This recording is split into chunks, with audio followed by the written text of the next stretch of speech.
Labas. Va, vaikštau dabar ir tokia keista mintis kilo. Dėl karo, prezidentų. Vienu žodžiu, esmė tokia, kad, pavyzdžiui, aš galvoju, kad būtų geriausiai, kad mūsų prezidentai, nesvarbu kokios šalies, Rusijos, Ukrainos, Amerikos, Lietuvos, būtų tikrai, kurie myli savo šalį ir svarbiausiai savo žmonės. Tai va. Nu ir, pavyzdžiui, atsitinka, kaip dabar čia tas įvykis toks, Putinas sugalvojo, kad jam reikia kažkiek tai Ukrainos žemių reikia. Nu, jis ten pamatė grėsmės visokias dar ten. Nu, bet jam reikia, vienu žodžiu, tų žemių, atimti ten, kažką dar padaryti. Ir jis skambina Zelenskiui ir sako, vienu žodžiu taip, aš noriu tiek ir tiek žemių, noriu taip, ir dabar bus taip. Kadangi mes esam prezidentai, mylim savo žmonės, mes negalim leisti, kad jie mirtų. Vienu žodžiu, mes dviese kovosim viens prieš kitą. Ar tu sutinki, ar myli savo žmonės? Nu, Zelenskis sakytų taip. Tai va, vienu žodžiu pasiima Putinas ir Zelenskis peilius ir iki mirties mušasi. Tas, kuris nugalėjo, tas, vienu žodžiu, pagal taisyklės ir atiduoda tas žemės, kaip sutarta buvo. Nu, aišku, prieš tai Zelenskis sako, kad jeigu tu nori, tu pralaimėsi, aš irgi turėsiu kažkiek tai žemė naudos.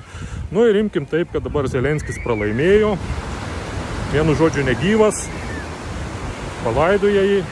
Nu, ir Putinas sako ukrainiečiams, vat kadangi jūsų prezidentas pralošė, mes dabar, vienu žodžiu, sienas perkeliam taip, kaip buvo sutarta. Nu, kaip visi matėt mūsų pjautynės, matėt susitarimus, kurie pasirašyti. O jūs dabar galvokite, sienos perkelimus jums duodu galimybę arba jūs liekat Rusijoje, arba einat į Ukrainą toliau. Tai va, ir sandėris baigtas. Kiek daug gerų dalykų, kiek daug gyvų žmonių liko, kiek nesugriautų pastatų, ekonomikos. Nu, pasikeitė kažkas santvarka, nugalėjo, nu, ką padarysi. Vat yra, bet vis tiek esmė ta, kad prezidentai myli savo žmonės ir vienu žodžiu žmonės liko gyvi, kaip pasakyti, ekonomika, pastatai nesugriauti, pasikeitė situacija, valdžia ir toliau gyvena. Tai va, skamba truputį brutaliai turbūt viskas, bet išeitų taip, kad tada dar vienas pliusas būtų.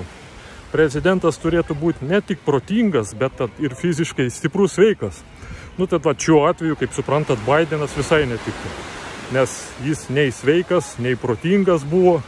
Nu, senas žmogus, čia nereikia apie jų sakyti senas žmogus. Ir reiškia, toks į prezidentus absoliučiai netinka, nes nei vieno kriterijaus netinka. Nei protingumo, nei sveikatos, nei nieko.